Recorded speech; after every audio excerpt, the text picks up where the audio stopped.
Je déclare mon meublé, spécialiste de la fiscalité et de l'accompagnement des loueurs en meublé, a le plaisir de vous présenter Je découvre le monde du meublé, le podcast à destination de tous les loueurs en meublé. Que vous envisagiez de vous lancer dans l'aventure de la location meublée ou que vous soyez déjà fin connaisseur des avantages de cette activité, retrouvez-nous chaque semaine pour parler conseils, bons plans et suivre ensemble l'actualité de la location meublée. Bonjour à toutes et à tous et bienvenue dans un nouvel épisode du podcast des rendez-vous de JD2M. Je m'appelle Baptiste Beauchard, juriste pour Je déclare mon meublé, et dans ce podcast, je donne la parole à des professionnels du secteur de la location meublée. Spécialistes de la comptabilité, du droit, de la gestion de biens ou encore du patrimoine, ils viennent vous parler fiscalité, emprunt, investissement, réglementation et vous livrer leurs meilleurs conseils pour que vous puissiez en apprendre toujours plus sur l'activité de location meublée. Et aujourd'hui, notre rendez-vous sera consacré au thème de la bonne gestion d'une activité de location meublée, entre erreurs à éviter, règlement des litiges ou encore recours à la justice. Et pour évoquer ce sujet, je reçois Nicolas, président de Calimo. Nicolas, bonjour, merci de m'avoir rejoint pour cet épisode. Avant de commencer, je te propose de te présenter à nos auditeurs. Bonjour Baptiste et merci pour l'invitation. Je m'appelle Nicolas, j'ai 33 ans, je suis le cofondateur de Calimo.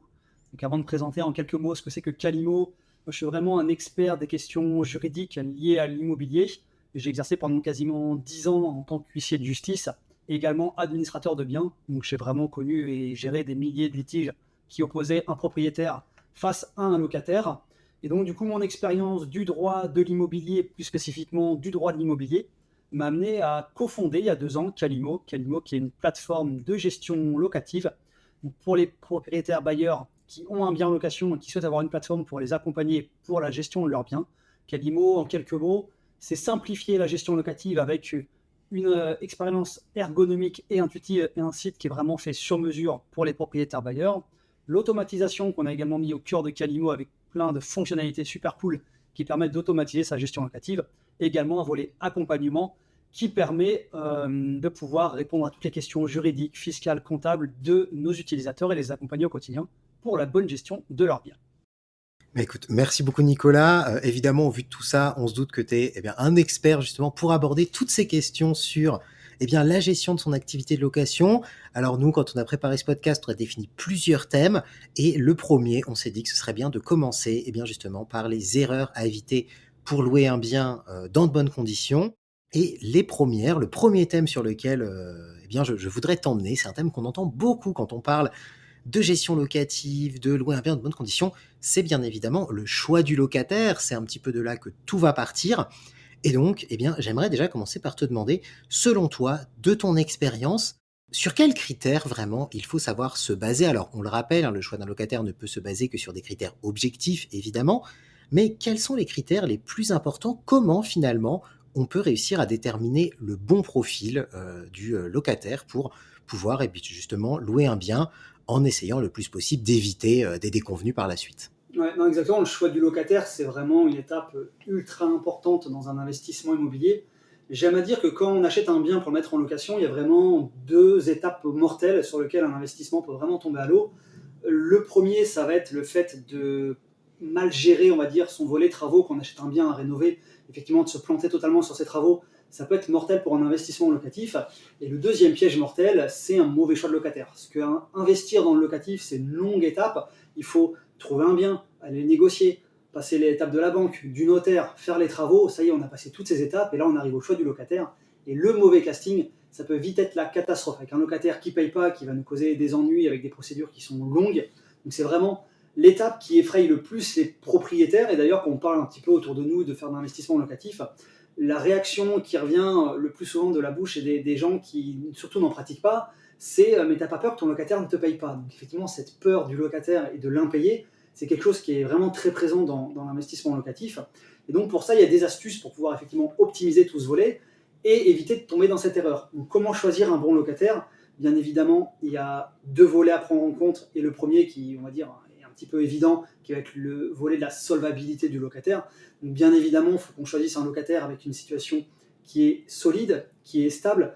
Donc effectivement, il peut y avoir plusieurs types de profils locataires. Celui qu'on privilégie, effectivement, qu'on entend beaucoup parler, c'est le locataire qui va gagner 3 fois le montant du loyer en revenus, qui est souvent un petit peu le ratio qui est demandé par les garanties loyer impayé. Quand un propriétaire veut effectivement assurer son bien avec une assurance loyer impayé, une garantie loyer impayé, les critères des garanties loyer impayé pour pouvoir couvrir l'appartement, c'est généralement que le locataire gagne entre 2,7 et 3 fois le montant du loyer. Donc pour un exemple tout bête, vous avez un bien avec un loyer à 1 000 euros, l'assurance loyer impayé va exiger que le locataire gagne minimum 3 000 euros par mois pour pouvoir le couvrir.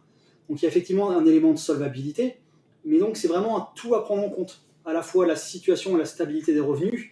Effectivement, on a souvent tendance à privilégier un locataire qui va être en CDI par rapport à quelqu'un qui est peut-être plutôt en CDD ou en intérim avec des revenus moins stables.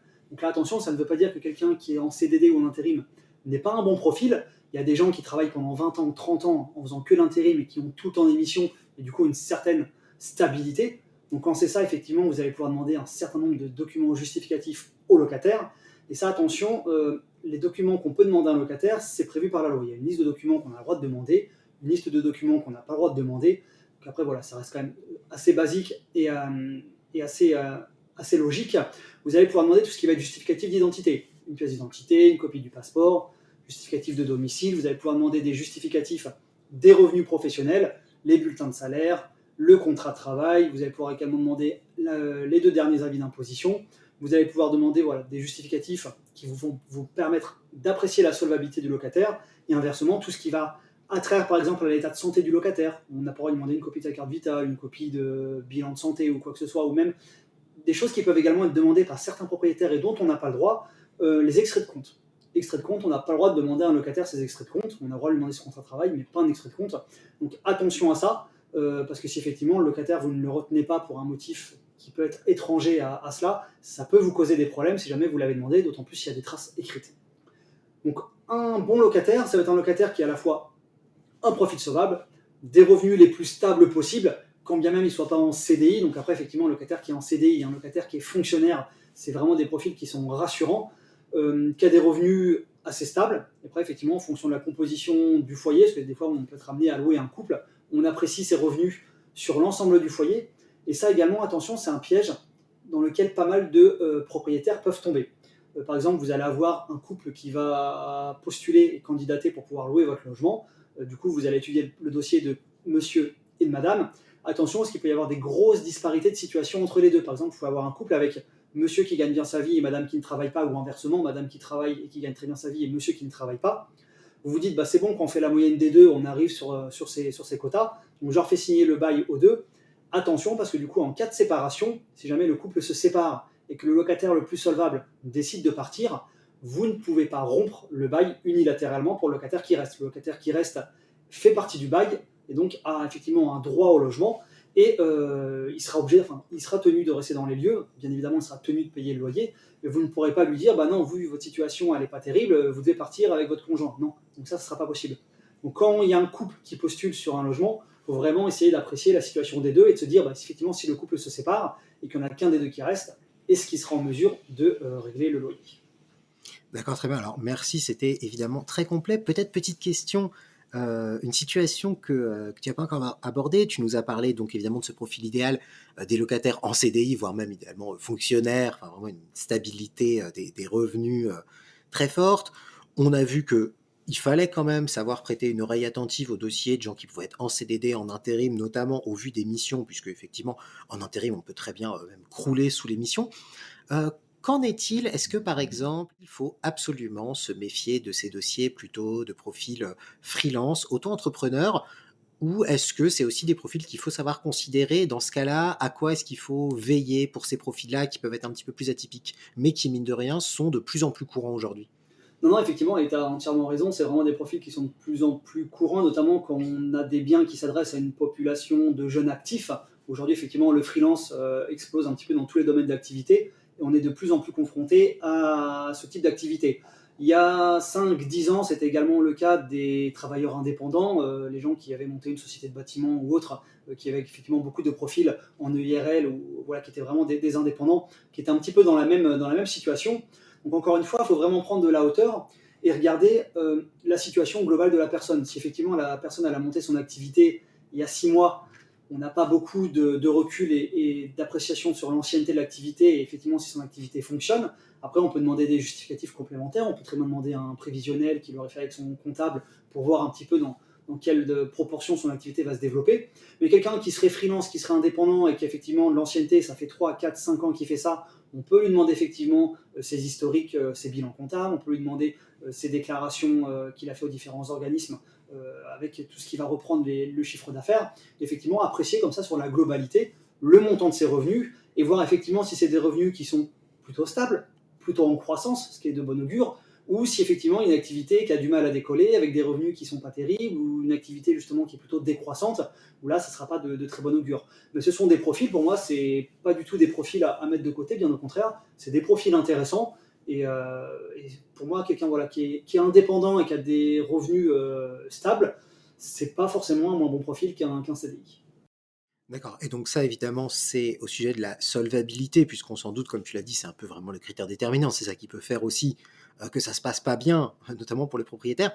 Est-ce que il y a d'autres critères qu'il est important de regarder au-delà de la solvabilité, ou c'est vraiment là-dessus qu'il faut se fonder? Alors on sait qu'attention, on n'a encore une fois pas le droit de tout demander à son locataire, donc ça peut être voilà, des critères auxquels, je sais pas, par exemple, si on veut louer sur la longue durée, est-ce que c'est une bonne idée de louer à un étudiant en quatrième année, sachant qu'on sait que peut-être à la cinquième année, il va partir. On sait en plus en location meublée, hein, on peut rompre le bail avec un préavis d'un mois seulement, donc ça peut aller très vite.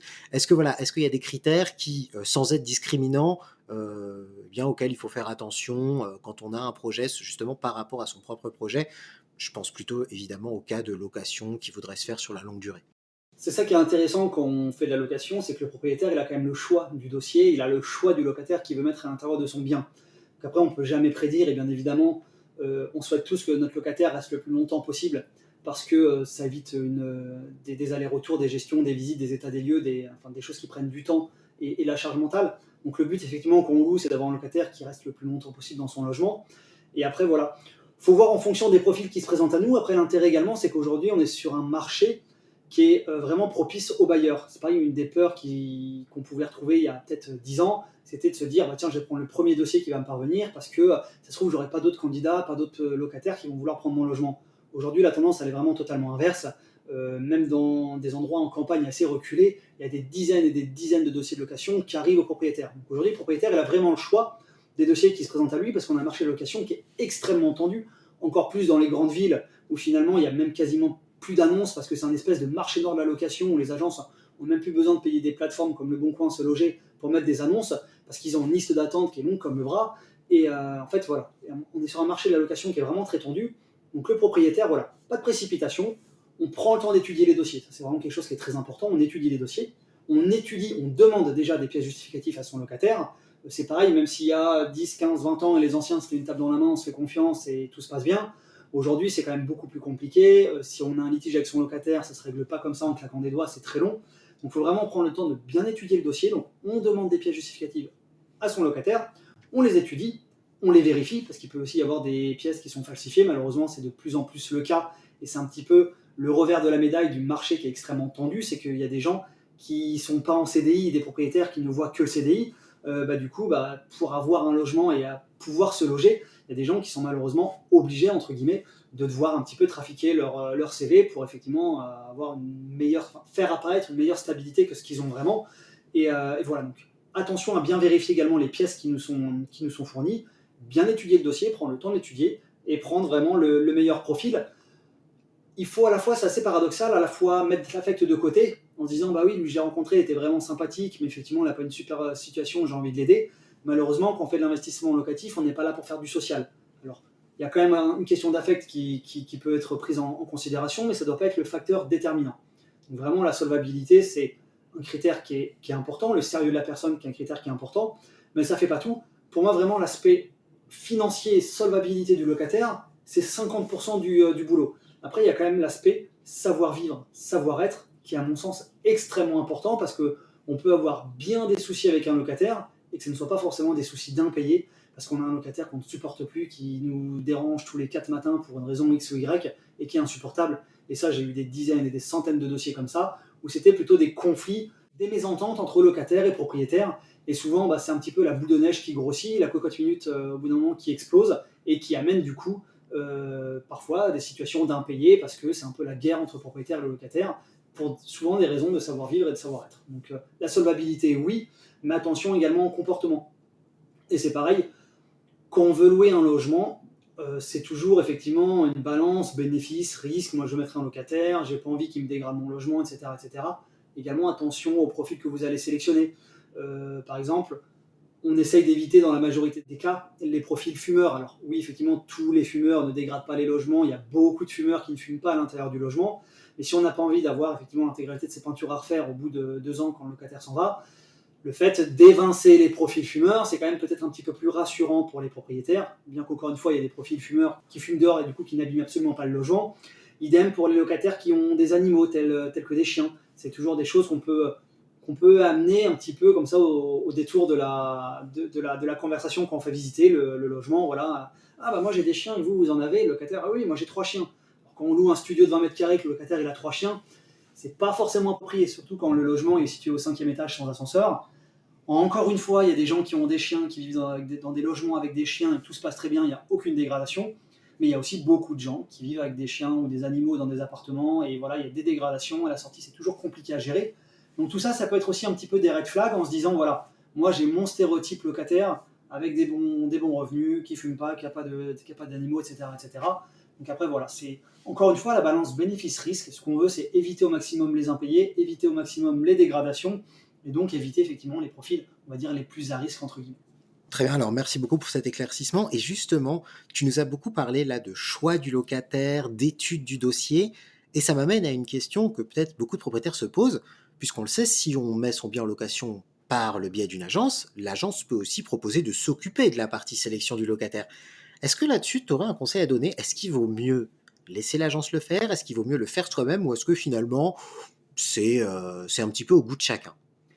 Ça va être un petit peu au goût de chacun et dans les agences, c'est pareil. Les agences, il va y avoir des très bonnes agences qui vont sélectionner des bons profils locataires et des mauvaises agences. Et là, attention parce qu'il peut vite y avoir un conflit d'intérêts. L'agence immobilière qui va s'occuper de la mise en location, donc c'est-à-dire de la recherche du locataire, des visites, de la rédaction du contrat de location et parfois de l'état des lieux, elle va être rémunérée pour cette prestation de mise en relation du locataire et de la mise en location. Ça peut être un petit peu contradictoire, il peut y avoir ce conflit d'intérêts où finalement l'agence, elle, son intérêt, c'est que quand elle va s'occuper de la gestion locative, qu'il y ait le plus de turnover possible. Parce qu'un locataire qui va rester là 3 mois, si elle doit chercher un autre locataire dans 3 mois, hop, bingo, des nouveaux honoraires d'agence qui vont tomber. Moi, je suis propriétaire, mon intérêt, c'est que mon locataire, il reste le plus longtemps possible, qu'il reste 20, 30 ans dans mon logement. Enfin, là, je caricature. Mais plus il reste longtemps, moins j'ai de turnover, surtout si je confie la mise en location à une agence, ça m'évite d'avoir des frais de mise en location, sachant que ces frais-là, ils sont encadrés par la loi, il y a un prix au mètre carré qui est défini en fonction des secteurs géographiques, etc. Mais généralement, on tourne plus ou moins autour de 1 mois de loyer pour charge propriétaire et 1 mois de loyer charge locataire. Et donc, quand on met un locataire et qu'il reste 2 ans, ça va, c'est finalement 1 mois de loyer qu'on va payer, mais réparti sur 2 ans. Mais quand du coup on a 1 ou 2 changements de locataire dans une année, tout de suite ça vient gréver la rentabilité de notre investissement. Parce que finalement, quand on doit payer 1, 2, 3 loyers sur 12 mois de loyer juste pour les honoraires d'agence, sachant qu'après on a quand même souvent des charges de copro à payer, de la taxe foncière, un emprunt bancaire, tout de suite ça vient gréver l'investissement locatif et la rentabilité de l'investissement. Donc louer une agence, oui ça peut être une bonne idée, surtout si on n'est pas sur place, si on a effectivement investi à distance et qu'on n'a pas forcément la disponibilité, la charge mentale, ou qu'on est trop loin pour pouvoir s'occuper de la mise en relation et de la mise en location, le déléguer à une agence, ça peut être effectivement une bonne option, mais attention à ne pas le faire aveuglément. Et ça, il y a beaucoup d'agences qui s'occupent de chercher des profils et qui vont sélectionner les 2-3 meilleurs dossiers et les faire valider par leurs clients, par le propriétaire ou par nous. Ça, c'est également une bonne alternative. Ça permet quand même d'avoir un œil sur les dossiers qui nous sont proposés et d'être force de proposition dans le choix du locataire final et finalement, du coup, faire ça un petit peu conjointement avec l'agence. Donc le faire aveuglément et déléguer totalement à l'agence, moi je ne suis pas forcément fan. Après il y a des très bonnes agences qui vont choisir des très bons profils locataires et pour lesquels ça va très bien se passer. Moi j'aime quand même être un peu dans le contrôle et du coup c'est pour ça que j'ai préféré quand même vérifier. Donc si je délègue à une agence, je vais quand même lui demander de me soumettre les dossiers, je vais pouvoir choisir avec elle et sélectionner le bon locataire. D'accord. Et ben justement, en lien direct avec cette question, mais si on prend justement le cas d'un propriétaire qui se reposerait sur une agence pour faire une présélection, et qui ensuite recevrait des dossiers sur la table, il pourrait aussi avoir envie, et tu l'as dit, ça peut être très intéressant, ces petits moments d'échange, plus ou moins informels avec un futur locataire justement. Ça peut permettre d'avoir des informations, de voir un petit peu en face de qui on se trouve. Un propriétaire qui n'aurait pas rencontré ses locataires, donc qui aurait vraiment délégué à l'agence, le fait de récupérer des dossiers, est-ce qu'il peut demander de rencontrer les éventuels locataires, puisqu'à ce moment-là, ils ne sont pas encore locataires, ou est-ce qu'il peut demander à les contacter par téléphone? Ça, on se doute qu'il peut le faire, mais est-ce que il a le droit d'en faire un critère déterminant? Et surtout, au-delà du fait de est-ce qu'il peut, est-ce qu'il doit? Est-ce que c'est un bon conseil à donner que d'inciter les propriétaires, lorsqu'ils n'ont plus que un, 2 ou 3 dossiers devant eux, à essayer d'établir un contact, même téléphonique, avec l'éventuel locataire? Oui, exactement. Donc après, tout dépend si on passe par une agence immobilière, où là, effectivement, le but, c'est pas non plus de faire le travail de l'agence à sa place, parce que finalement, on la paye pour ça, donc c'est un petit peu de l'argent, dans ce cas-là, mis à la poubelle, autant s'en occuper directement. Donc là-dessus, c'est vraiment à l'agence de nous faire à la fois un feedback sur le profil du locataire, sur son dossier, mais également sur son état d'esprit. Et après, si on fait sa gestion en direct, moi, je sais que ça m'est déjà arrivé de louer des logements, parce que je suis également investisseur immobilier en parallèle. Ça m'est déjà arrivé de louer des logements à des étudiants notamment ou des jeunes actifs qui n'étaient pas sur le secteur géographique, donc je n'ai jamais rencontré. Ou finalement, je les ai rencontrés le jour de l'état des lieux d'entrée, la remise des clés. Mais bien évidemment, avant, il y avait quand même eu un appel téléphonique. La personne qui avait souhaité me contacter, une visite du logement en vidéo avec une petite visio pour effectivement voir également la personne, voir comment elle se comporte. Parce que l'état d'esprit, encore une fois, pour moi, c'est vraiment un élément qui est super important. Et quand on visite, qu'on est avec un locataire et qui nous dit: ah oui, là, votre plainte, elle n'est pas très bien posée, là, vous êtes sûr que ça, c'est aux normes? Enfin, il y a des locataires qui sont tatillons sur tout, tout, tout, tout, tout. Et ça, on se dit: mais celui-là, ça va être un enfer à vivre au quotidien. Donc, moi, je pense vraiment que l'état d'esprit, c'est un critère qui est super important. Donc, louer à une personne sans l'avoir vue physiquement, pourquoi pas? Et ça arrive très fréquemment avec des mutations, etc., etc. Mais voilà, il faut à minima avoir la personne au téléphone, idéalement en visio, et qu'on ait quand même eu et pu nouer une relation, parce qu'on va quand même confier son logement à une personne qui va vivre dedans. Il faut quand même qu'il y ait cette relation de confiance qui soit instaurée. Et pour moi, c'est un peu compliqué à instaurer cette relation de confiance si on n'a jamais vu la personne, qu'on ne lui a jamais parlé, etc., etc. Ça peut se faire, il y a des endroits où ça se fait, ça se passe bien, des endroits où ça se fait, ça se passe mal, il y a des endroits où on prend toutes nos précautions, ça se passe quand même mal. Mais voilà, moi, après, chacun fonctionne un petit peu différemment. Moi, je préconise quand même toujours d'avoir un contact direct avec son locataire avant de louer le logement. D'accord, donc finalement, si on récapitule, on est à 50-50 entre la solvabilité et puis la personnalité, si on peut l'appeler ainsi, Mm. du ou des locataires qui vont entrer dans les lieux. Et justement, on va avoir l'occasion de revenir un petit peu en détail peut-être sur ces 2 points, et notamment le premier sur la solvabilité. Tu l'as déjà évoqué tout à l'heure, c'est extrêmement important. Il y a une notion de garantie financière qu'il faut prendre en compte. Et il y a un point quand même qu'on n'a pas encore abordé, puisque tu nous as parlé de la garantie loyer impayé, mais pas encore de la caution. Et ça, on sait que c'est aussi quelque chose qui suscite énormément de questionnements. Est-ce qu'il faut demander une caution solidaire si on a plusieurs locataires? Quand est-ce que finit un engagement de caution? Comment ça se passe en cas de colocation? On sait que ça peut aussi se rencontrer assez régulièrement, des cas de colocation, entre par exemple plusieurs étudiants. Et donc, est-ce que tu peux un petit peu nous en dire plus? Quelles sont les garanties exigibles et surtout qui sont conseillées? Et comment ça va se passer du point de vue de la caution pour les propriétaires? Comment ça fonctionne? Ouais, ça, la caution, c'est un point qui est super important. Et j'ai envie de dire, tous ceux qui ont un logement à louer, vous ne posez même pas la question. La caution, c'est obligatoire. Pour moi, c'est obligatoire. On ne se pose même pas la question. Il y a tout un panel et toute une diversité de cautions qui sont possibles. On l'a déjà un petit peu évoqué, les garanties à loyer impayé. Et même dans cet aspect des garanties à loyer impayé, il existe plusieurs organismes, plusieurs assureurs différents. Certains qui sont, pour la plupart, même qu'à 90% à la charge du propriétaire. Donc c'est le propriétaire qui va payer sa police d'assurance et se faire couvrir pour son risque locatif. Mais il y a également certaines assurances loyer impayé qui sont réglées par le locataire. Donc c'est le locataire, pour avoir un dossier béton, il va prendre une assurance loyer impayé à son nom. C'est ce qu'on appelle un petit peu les GLI locataires. Et donc c'est lui qui va payer la prime d'assurance. Donc le propriétaire, lui, ça ne lui grève pas sa rentabilité, c'est pas mal. Et c'est le propriétaire qui est indemnisé en cas de sinistre, en cas de loyer impayé. Donc ça couvre le propriétaire, mais c'est pas lui qui le paye. Donc ça déjà, c'est plutôt pas mal. Après, il y a notamment la garantie Visa, dont on entend beaucoup parler, qui est une garantie C'est un peu un organisme de cautionnement, un organisme, ça fonctionne un petit peu comme les garanties loyers impayés, sauf que derrière, c'est Action Logement, c'est l'État qui vient se porter garant du paiement du loyer par le locataire. Donc l'État, même si aujourd'hui on peut penser qu'il est à moitié en faillite, c'est quand même un garant qui est plutôt solvable, et c'est une garantie qui fonctionne très très bien, qui vient prendre en charge les loyers impayés, qui couvre jusqu'à 36 mois de loyers impayés, donc ça nous couvre quand même sur une période qui est assez sympathique, et qui est totalement gratuite à la fois pour le propriétaire et à la fois pour le locataire. Donc déjà, c'est plutôt un bon point. Après, l'inconvénient de Visal, c'est que c'est pas éligible pour tout le monde. Généralement, c'est réservé pour les locataires qui ont entre 18 et 30 ans. Ça peut couvrir des locataires qui ont plus de 30 ans, quand c'est le cas de jeunes actifs qui sont inférieurs à un plafond de ressources qui gagnent moins de 1 500 € par mois, ou qui sont en période d'essai sur un CDI ou en CDD. Donc, ça peut couvrir certaines personnes qui ont plus de 30 ans si c'est vraiment des jeunes actifs qui se lancent dans la vie professionnelle. Mais voilà, donc c'est un peu réservé à une certaine catégorie de personnes, plutôt les jeunes ou ceux qui se lancent vraiment dans l'activité professionnelle. Donc garantie Visal qui fonctionne très très bien. Et après, on a les garants personnes physiques. Donc généralement, c'est un peu les parents qui se portent garant et caution du locataire. On emploie souvent à tort le mot caution pour désigner le dépôt de garantie, qui est le chèque que le locataire va laisser au bailleur, mais aujourd'hui, c'est plus tellement un chèque, qui est un petit peu ce mois de loyer ou ces 2 mois de loyer. Donc je rappelle, si on est en logement nu, le propriétaire peut exiger 1 mois de loyer au titre du dépôt de garantie, qu'on appelle communément la caution, mais qui n'est pas vraiment une caution. Et en logement meublé, c'est effectivement porté jusqu'à 2 mois de loyer, maximum 2 mois de loyer hors charge de dépôt de garantie que le propriétaire peut réclamer au locataire. Donc ça, on appelle souvent ça caution, mais c'est pas ça une caution.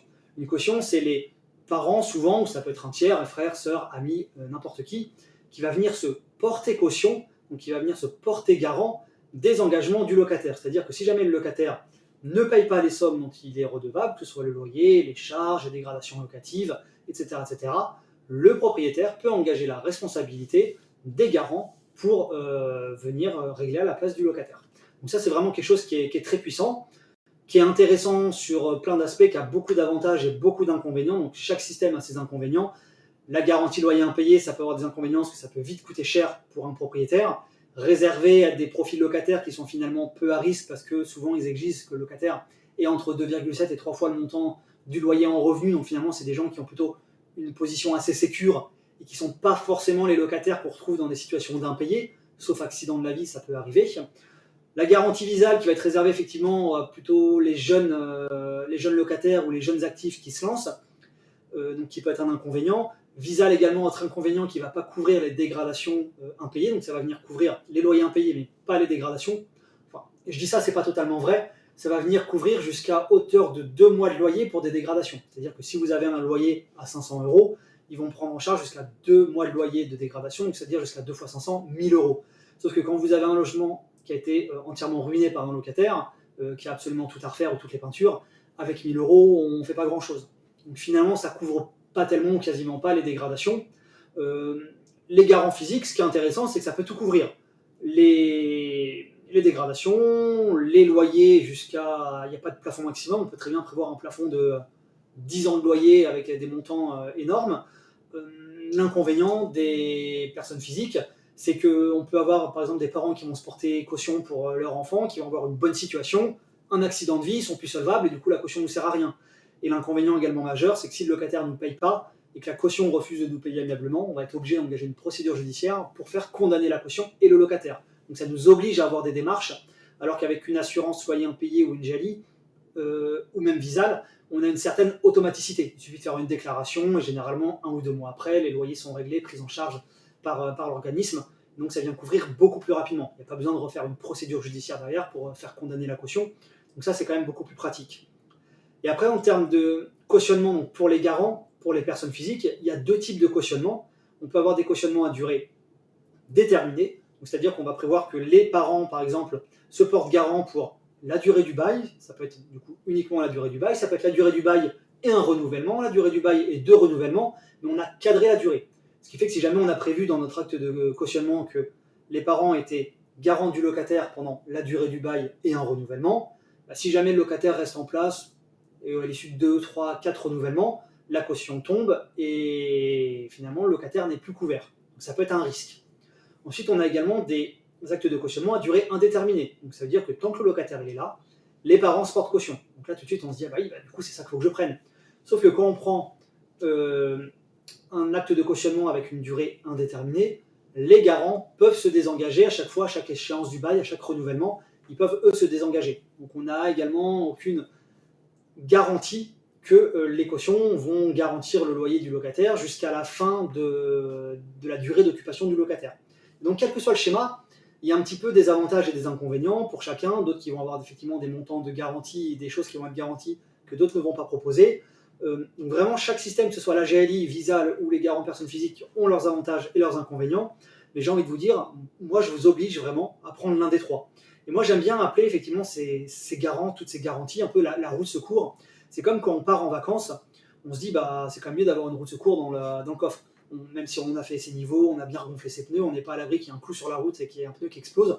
On est content d'avoir effectivement cette roue de secours dans le coffre. Là, c'est pareil. Même si on a bien fait les choses, même si on a choisi un bon locataire, qu'il a un bon revenu, qu'il a un bon dossier, une bonne situation, un bon état d'esprit, on n'est jamais à l'abri d'un accident de la vie, ça peut arriver. Une dépression, une maladie, un licenciement, un accident de la vie, ça arrive à tout le monde. Et là, bah, on peut se retrouver avec un locataire qui ne paye plus du jour au lendemain. Et du coup, voilà, on est content d'avoir un peu cette roue de secours pour venir effectivement nous régler, nous conforter, parce que ça, malheureusement, j'y ai été confronté et je l'ai vu dans mon activité, dans mon ancienne activité d'huissier de justice, où on était des fois parfois obligé d'engager des procédures contre des SCI parce que le locataire ne payait plus le loyer, la SCI ne pouvait plus rembourser son prêt, et du coup la banque engageait une procédure de saisie immobilière, donc de saisie de l'immeuble, à la SCI, parce que la SCI n'était plus en mesure de rembourser son prêt, parce que le locataire ne la payait plus, qu'il n'y avait pas de garantie, qu'il n'y avait pas de couverture, il n'y avait pas tout ça. Donc pour un propriétaire bailleur, ça peut avoir des conséquences dramatiques, et là-dessus, il faut vraiment bien se couvrir. D'accord, alors on parle là de se couvrir, effectivement, de se garantir à l'avance.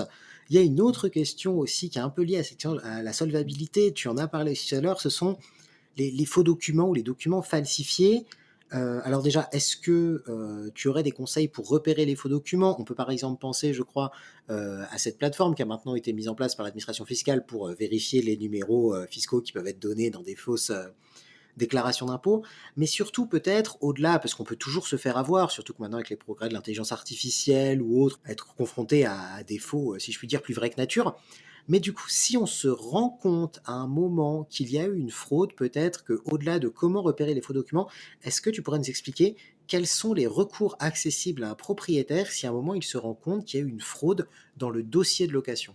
Ouais, exactement. Déjà, voilà, en amont, les documents les plus falsifiés, donc ceux sur lesquels il faut vraiment porter son focus, souvent, c'est un petit peu les avis d'imposition, qui est un des documents également les plus falsifiés, mais surtout la fiche de paye. La fiche de paye, c'est vraiment le document numéro 1 qui est falsifié. Ça peut être effectivement sur le montant du revenu qu'on va trouver sur la fiche de paye pour faire croire effectivement qu'on gagne plus, parce qu'il y a des propriétaires qui vont demander est-ce qu'on gagne 3 fois le montant du loyer, et moi je suis locataire, j'arrive pas à trouver un logement et j'ai finalement 2,5 le montant du loyer en revenu, donc effectivement je vais effectivement le booster un petit peu. Ça peut être également sur l'ancienneté. J'ai un travail depuis 8 mois, bah, mon propriétaire ou l'agence immobilière exige que c'est pas assez, dans ce cas-là je vais trafiquer un petit peu l'ancienneté. Le bulletin de salaire, c'est vraiment le document sur lequel il faut plus se concentrer, et il peut y avoir des choses qu'on va repérer assez vite, notamment sur les bulletins de salaire. Aujourd'hui, on a les numéros de sécurité sociale qui apparaissent. Et donc, numéro de sécurité sociale, pour ceux qui ne savent pas, vous pouvez regarder sur Internet, toute la suite de numéros a une suite logique. On a effectivement avec le premier numéro, le 1 ou le 2, qui va correspondre au sexe de la personne. Après, effectivement, avec des mentions sur sa date d'identité, son département de naissance, etc. Donc, vérifiez bien que les numéros qui figurent sur le numéro de sécurité sociale, sur l'avis d'imposition ou sur le bulletin de salaire de la personne correspond bien avec les données qui nous sont fournies sur la pièce d'identité par le locataire. Si on voit qu'il est né en 1980 à Marseille et que sur le bulletin de salaire, bah, finalement, il y a marqué que c'est une femme et que le département de naissance, c'est la Gironde, bah là, on se doute qu'il y a un loup, que c'est quelque chose qui a été trafiqué. Donc déjà, red flag, et là, on arrête tout. Ensuite, également, des choses qui sont souvent falsifiées et sur lesquelles les faussaires ne prêtent pas forcément attention, c'est que sur les bulletins de salaire, tout en bas, on a les jours de congé, les cumuls de jours de congé. Donc ça, il faut bien vérifier quand on a 2-3 bulletins de salaire, de vérifier que les reports sont bien effectués à chaque fois, parce que chaque mois, on cumule des congés payés, et des fois, effectivement, bah, quand les pièces sont trafiquées, les cumuls de congés payés ou les cumuls de revenus bruts, etc., sont mal faits, et là, il y a des disconcordances, et tout de suite, voilà, ça nous met la puce à l'oreille. Donc bien vérifier ces petites mentions. Après, effectivement, c'est toujours un peu délicat, et on ne peut pas passer une demi-journée à examiner toutes les pièces d'un dossier. Donc voilà, il y a des pièces qui sont vraiment très très mal faites et ça saute un petit peu aux yeux dès qu'on a l'habitude. D'autres où voilà, faut pas hésiter à regarder tous ces petits éléments. Et sinon, il y a une plateforme qui s'appelle Dossier Facile qui a été mise en place par l'État. Encore une fois, c'est l'État qui est derrière. Les locataires peuvent mettre toutes leurs pièces justificatives sur ce site qui s'appelle Dossier Facile et l'État va venir vérifier que ce ne sont pas des pièces qui sont falsifiées. Il va venir certifier le dossier du locataire. Donc, on a un dossier qui est labellisé par l'État, qui est certifié par l'État, que c'est un vrai dossier, qui correspond bien à telle personne et que les pièces qui ont été communiquées ne sont pas falsifiées, que ce sont des vraies pièces. Donc déjà, ça rassure le propriétaire qu'on a un dossier qui est transmis par le locataire avec ce tampon de l'État, ce tampon Dossier Facile. Ça vient rassurer effectivement les propriétaires. Et ça, nous, on l'a mis en place avec Calimo. On est en train de l'intégrer dans notre logiciel pour qu'effectivement, il puisse y avoir cette passerelle et que les dossiers puissent être retrouvés directement dans Calimo pour aider le propriétaire à choisir son dossier. Donc ça, il y a vraiment ce point-là. Et après, sur les conséquences, j'ai envie de dire que tout va dépendre à quel stade on est. Moi, j'ai une annonce, je suis en train de recueillir des dossiers, je m'aperçois que c'est un faux document. Vous pouvez aller porter plainte, c'est une infraction pénale de faire des faux documents, mais vous allez perdre du temps, vous allez aller au commissariat, vous allez passer la demi-journée pour finalement peut-être avoir en face de vous un officier de police judiciaire qui peut dire bah oui, mais de toute façon, vous ne l'avez pas pris, vous n'avez pas de préjudice. Donc ça ne va servir à rien parce qu'effectivement, la personne n'est pas dans les lieux, vous allez y passer du temps monstre et que finalement, ça ne va rien vous apporter, si ce n'est effectivement participer à la justice. Mais après, il n'y a pas de fichier des mauvais locataires. Celui qui a mis des faux documents, il ne sera jamais poursuivi parce que la justice, elle est déjà totalement engorgée, donc ils ne vont jamais poursuivre sur des chefs comme ça pour des faux documents. Donc là-dessus, j'ai envie de dire, il n'y a pas tellement de risques pour ceux qui font ça, et malheureusement. Et après, si on est dans l'autre cas, qu'on a sélectionné son locataire et qu'on s'aperçoit très rapidement que les documents ont été falsifiés, c'est un motif de résiliation du bail. Donc dans ce cas-là, on peut engager une action judiciaire quand bien même le locataire payerait tous les mois son loyer. On peut engager une action judiciaire pour faire résilier le bail, demander des dommages-intérêts. Et ça, fort heureusement, il y a eu beaucoup de jurisprudence et de décisions de justice qui ont donné raison aux propriétaires, et qui ont accepté la résiliation du bail, quand bien même le locataire s'acquittait de son loyer, était à jour de ses paiements, etc., et respectait tous ses engagements. Le fait de fournir des faux documents a induit en erreur le propriétaire et du coup il est en droit de réclamer la résiliation du bail. Donc voilà. Si jamais vous êtes confronté à des impayés, ça va même accélérer votre procédure parce qu'on va considérer que le locataire il est rentré dans les lieux un petit peu par manœuvre frauduleuse, etc.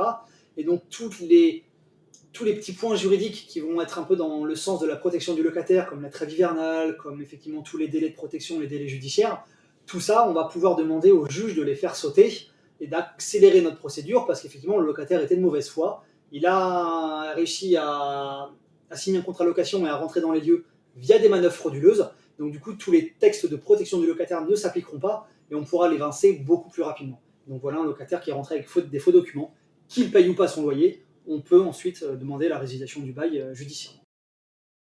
Alors très bien, merci beaucoup. Là, on vient d'évoquer plutôt les tentatives potentielles de fraude de la part du locataire.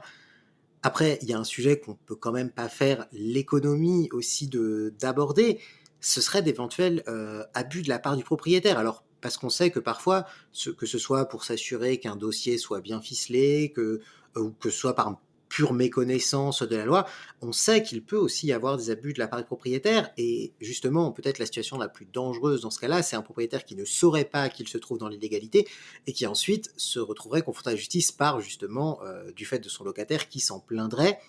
On les a évoqués tout à l'heure, bien évidemment, on peut penser, le premier exemple qui serait faire opérer une discrimination au moment du choix du locataire, mais tu l'as aussi évoqué tout à l'heure quand tu parlais de chercher des renseignements sur est-ce qu'il y a des animaux, est-ce que le locataire est fumeur. Or, on sait que ça, normalement, c'est des points sur lesquels le propriétaire ne peut pas demander, du moins il peut essayer de l'apprendre de manière fortuite, mais il ne peut pas imposer à son locataire que ce soit l'absence d'animaux ou le fait de ne pas fumer. Du coup, est-ce que tu pourrais nous parler peut-être assez brièvement quand même de ces clauses abusives que peut-être les propriétaires auxquelles ils ne penseraient pas tout de suite, qu'ils n'imagineraient pas eux-mêmes abusives, mais sur lesquelles ils peuvent quand même se faire avoir parce qu'après le locataire pourrait se retourner contre eux.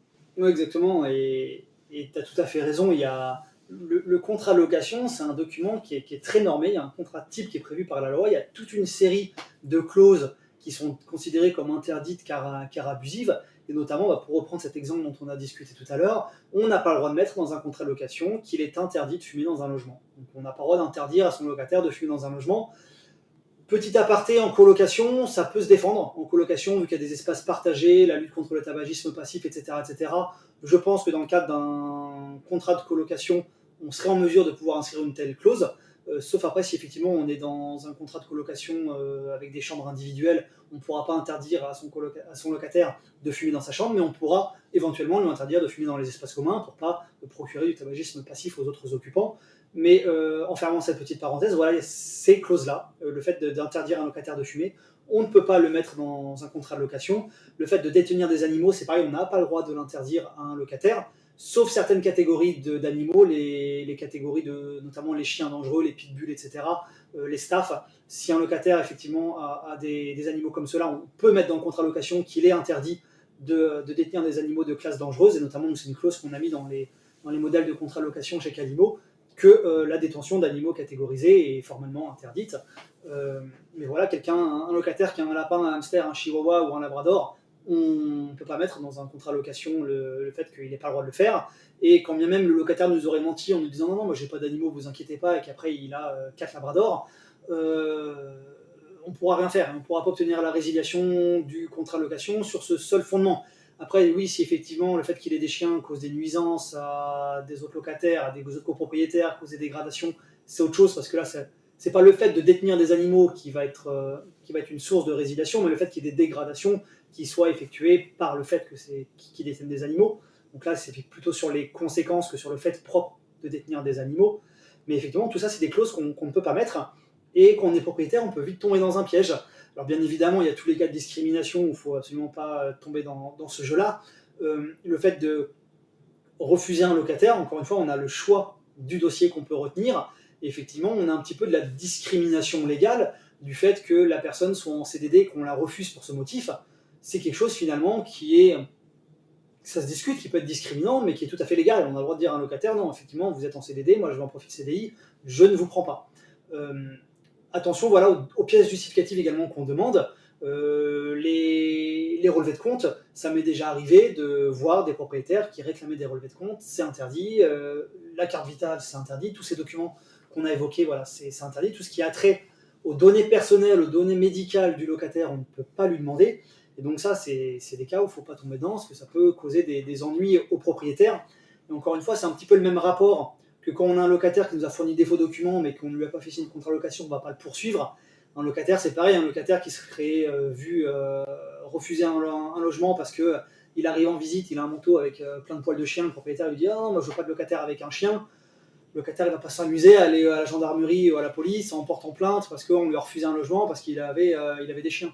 Donc j'ai envie de dire là-dessus, le risque, il n'est pas tellement avéré, mais voilà, il faut toujours se prémunir. Et on a malheureusement souvent tendance à être confronté un peu à une justice à deux vitesses, qui a souvent tendance à plutôt condamner les propriétaires que les locataires. Donc là-dessus, il faut vraiment faire attention. Et aussi une clause qu'on peut parfois, enfin certainement de moins en moins, mais qu'on a pu parfois croiser dans des contrats, une clause abusive de la part du propriétaire, c'est aussi par exemple le fait de prévoir des pénalités. Ouais. Pour le locataire, ça, on sait qu'il y a parfois des questions qui se posent. Est-ce que tu peux assez brièvement nous expliquer en fait quelle est la nature de cette clause et pourquoi en fait elle est considérée comme abusive? On appelle ça effectivement souvent une clause pénale. En fait, c'est une clause par laquelle qu'on va retrouver dans des contrats, qui est tout à fait possible dans des contrats de locaux commerciaux. Dans un bail commercial, on peut inclure ce type de clause et elle est très souvent présente et tout à fait légale. Mais en matière d'habitation, c'est interdit. Et c'est une clause qui va prévoir effectivement le versement d'une indemnité au propriétaire dans le cas où le propriétaire est confronté à un impayé de la part du locataire. Le locataire ne paye pas son loyer. Dans ce cas-là, il va être redevable d'une indemnité de X euros par jour de retard ou de tant de pourcents du loyer, ou etc. Enfin, après, la clause est librement rédigée, mais en gros, c'est le versement d'une indemnité au propriétaire de la part du locataire en raison d'un impayé. Et ça, c'est totalement interdit en matière d'habitation, totalement autorisé en matière commerciale, et on peut arriver sur des montants totalement délirants. Et après, il y a plein de clauses également pour ceux qui font de la colocation. Une clause qui est également réputée non écrite car abusive, et souvent il y a beaucoup de propriétaires qui la prennent, c'est le fait que quand vous avez une colocation avec des baux individuels, ce qu'on retrouve la plupart du temps, le fait de prévoir la responsabilité commune des colocataires en cas de dégradation d'un élément des parties communes, on ne peut pas prévoir qu'effectivement, par exemple, chaque locataire dans son colocation a ses parties privatives, sa chambre et éventuellement une salle de bain, la cuisine est un espace commun, il y a les plaques de cuisson, elles sont cassées, on ne sait pas qui les a cassées. On ne peut pas prévoir que dans ce cas-là, tous les locataires vont payer et qu'on va leur réclamer, s'ils sont 4, un quart chacun du montant du remplacement. Là, c'est pour la pomme du propriétaire, c'est injuste, c'est malheureux, mais c'est prévu comme ça. Donc si on n'arrive pas à déterminer qui est à l'origine de la dégradation, et ben, dans ce cas-là, on ne peut pas prévoir une responsabilité collective de l'ensemble des colocataires. Donc ça, c'est une clause voilà, qu'on peut retrouver également, qu'on peut retrouver à la fois dans des contrats de location, mais également dans des règlements intérieurs ou des chartes de colocation, et qui est totalement interdite. Eh bien, justement, c'est parfait parce que tu nous fais la transition avec le dernier point, du moins de ce premier sujet sur les erreurs à éviter. Finalement, tout ce qu'on vient d'évoquer ici, ça a trait à la sélection du locataire, donc avant la location, puis une fois qu'on l'a sélectionné, c'est des points qui vont être finalement eh bien, regroupés au sein d'un document qui est justement le contrat de location, le bail. Et tu viens d'évoquer toutes ces clauses, on a parlé de ces clauses abusives et plus généralement du fait qu'il y avait des clauses à ne pas oublier. On pense notamment au dépôt de garantie qui n'est pas obligatoire, justement, c'est certainement un bon exemple. Mais justement, on pourrait aussi se poser la question, est-ce que le propriétaire a un recours ou comment peut-il faire si il se rend compte, une fois que le contrat a été signé, s'il se rend compte qu'il a oublié d'insérer des clauses optionnelles, mais qu'il voudrait essayer d'insérer, justement, par exemple, typiquement, il aurait oublié une clause sur le dépôt de garantie, il voudrait essayer de la faire figurer au contrat. Est-ce que c'est possible?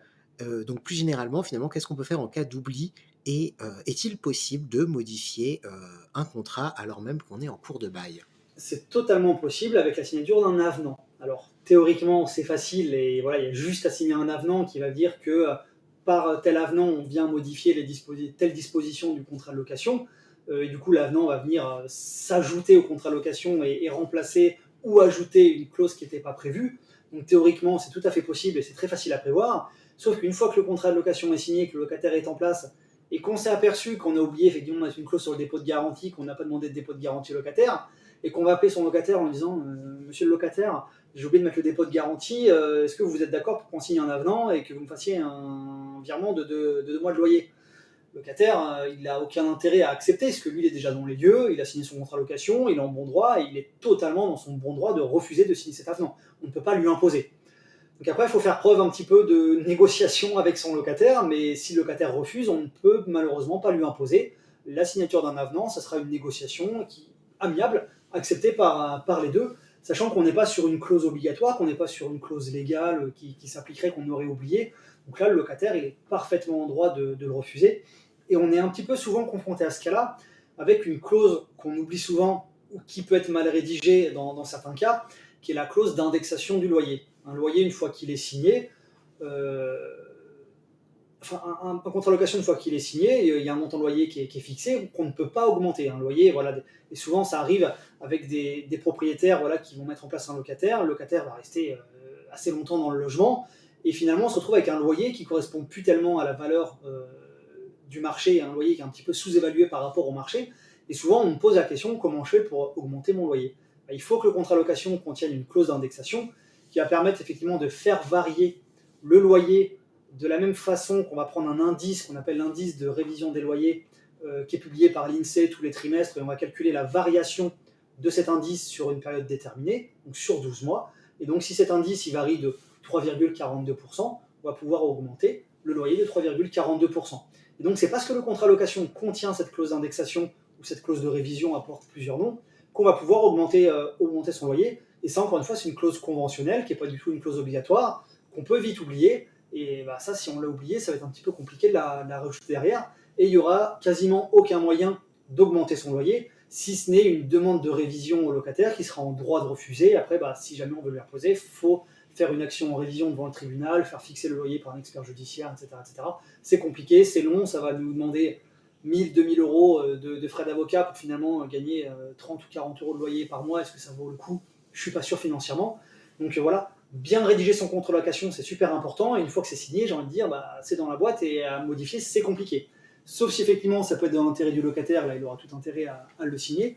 Mais voilà, ça peut vite être compliqué. Effectivement, d'ailleurs, on peut rappeler à ce sujet, notamment sur la question de l'indexation du loyer et de sa révision en cours de bail, que aussi les propriétaires, il faut bien qu'ils fassent attention, puisque même s'ils demandent, hein, même si la clause est inscrite dans le contrat de location, et qu'ils demandent donc l'indexation, enfin la révision du loyer chaque année, elle ne pourra être effective qu'au moment où le locataire la reçoit et qu'il est absolument interdit pour un propriétaire, s'il se réveille 3 mois après la date anniversaire du bail, de demander rétroactivement les 3 mois qu'il a oublié de demander. Ça, c'est quelque chose qu'on peut parfois voir passer, peut-être par méconnaissance, en se disant ah bah, c'est logique, c'est d'année en année, mais il faut bien faire attention, le locataire, évidemment, n'est tenu du paiement du loyer augmenté qu'à partir du moment où il reçoit. Et c'est d'ailleurs pour ça, et on va avoir l'occasion certainement d'insister là-dessus justement dans la suite de notre échange sur toute l'importance aussi pour le propriétaire de respecter un certain formalisme, notamment l'utilisation d'une lettre recommandée, parce que si on envoie une lettre au locataire et qu'il ne la reçoit pas, le propriétaire ne pourra pas prouver la date à laquelle il a par exemple demandé l'augmentation de loyer. Donc ça, c'est très important.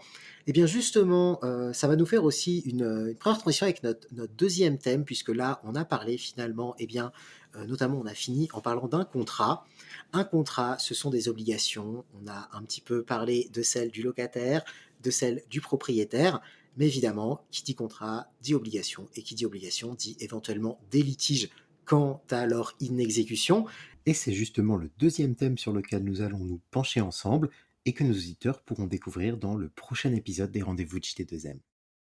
Si vous avez aimé notre podcast, faites-le nous savoir et n'hésitez pas à vous rendre sur notre site internet, à nous suivre sur les réseaux sociaux ou encore à nous contacter directement par téléphone ou par mail à l'adresse contact@jedéclaremonmeublé.com.